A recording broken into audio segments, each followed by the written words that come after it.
All right, so get this. We're going deep today on one of music's biggest enigmas, P. Diddy. Or Puff Daddy.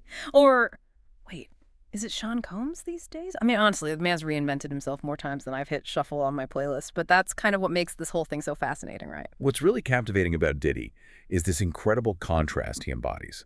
On one hand, you have this undeniable success story. This guy skyrocketed from producing to creating a whole cultural movement.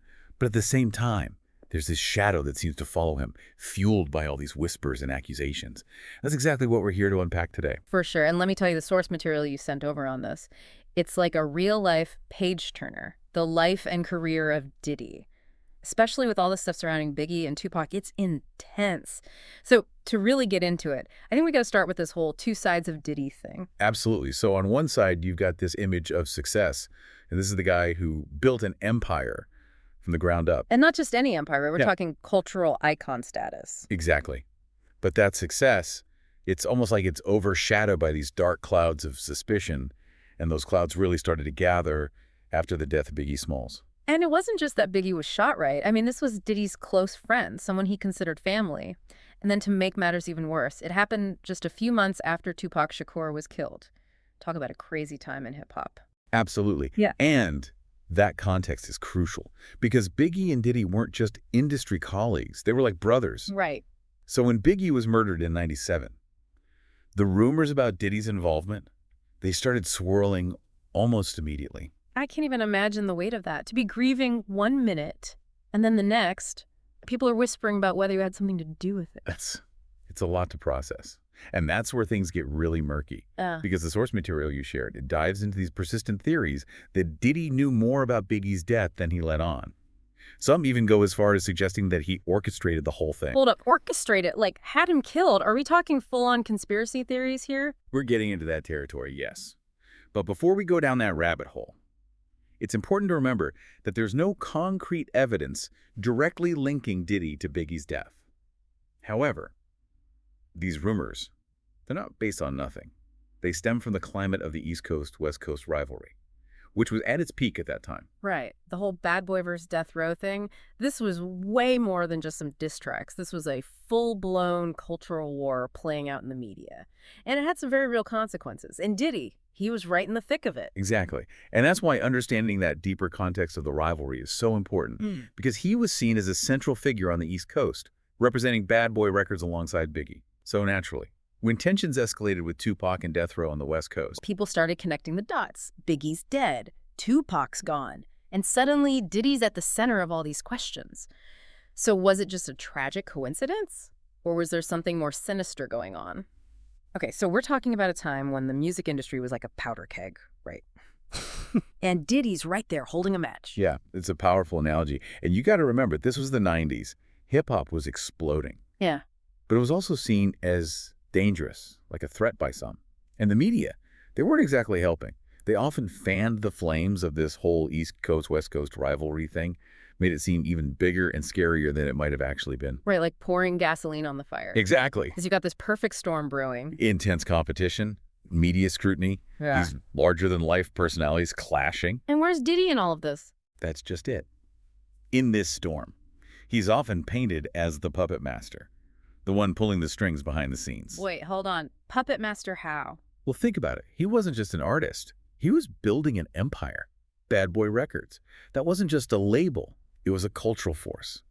And some people believed Diddy would do whatever it took to protect that empire, even if it meant resorting to, let's just say, less than savory tactics. That's where those conspiracy theories come in, right? Like the ones about Diddy putting a hit out on Tupac. Yeah, those are the ones that really captured the public's imagination.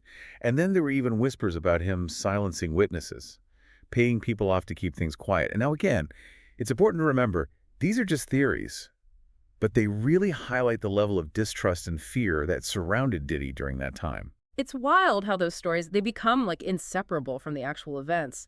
But at the same time, if even half of what those rumors suggested was true, we're talking about some seriously Machiavellian stuff. It's true. And it gets right to the heart of this deep dive. Can we even separate the rumors from reality at this point?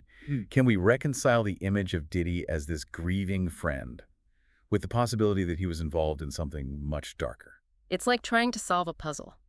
where someone took pieces from like 5 different boxes and then burned half of them. Where do you even begin to look for answers? You start with the facts, the timeline of events, the evidence that's actually available, the motivations of those involved. But even then, with a case this convoluted, with so much time passed, and so many conflicting accounts, it's almost impossible to get a clear picture. And let's be real, the music industry is notoriously secretive. Oh, absolutely. Loyalties run deep. People are afraid to speak out, especially if it means risking their careers. Or worse. Exactly. So how much power did Diddy actually have? Was he really capable of silencing critics? Making rivals disappear? That's the million-dollar question, isn't it? We may never know the full extent of Diddy's influence, or the lengths he was willing to go to protect his interests. But what we do know is that he was operating within a system that often rewarded ruthlessness, and the lines between right and wrong, well, they could get very blurred. So we're talking about this image of Diddy as like this brilliant entrepreneur, but also this mysterious figure shrouded in all this speculation. It really is a powerful duality. Yeah. And it's fueled so much speculation over the years. And let's be real, probably sold a lot of records too, right? Oh, undoubtedly. Controversy sells, especially in the world of hip-hop. But beyond the headlines and the conspiracy theories, I think it's important to step back for a second and remember the human cost of this whole story. You're talking about Biggie and Tupac. Exactly. Two incredibly talented artists whose lives were cut way too short. And they were so young too. I know. Their deaths sent shockwaves through the music world and beyond. Yeah. And it left behind this void that honestly could never be filled. And what about the impact on Diddy himself? I mean, he's had to adjust these rumors and accusations for decades. Could you imagine the weight of that? Yeah. To have those accusations follow you, even as you achieve this incredible success in music, fashion, philanthropy even. It says something about his resilience, that's for sure. Yeah, he just keeps going. He does.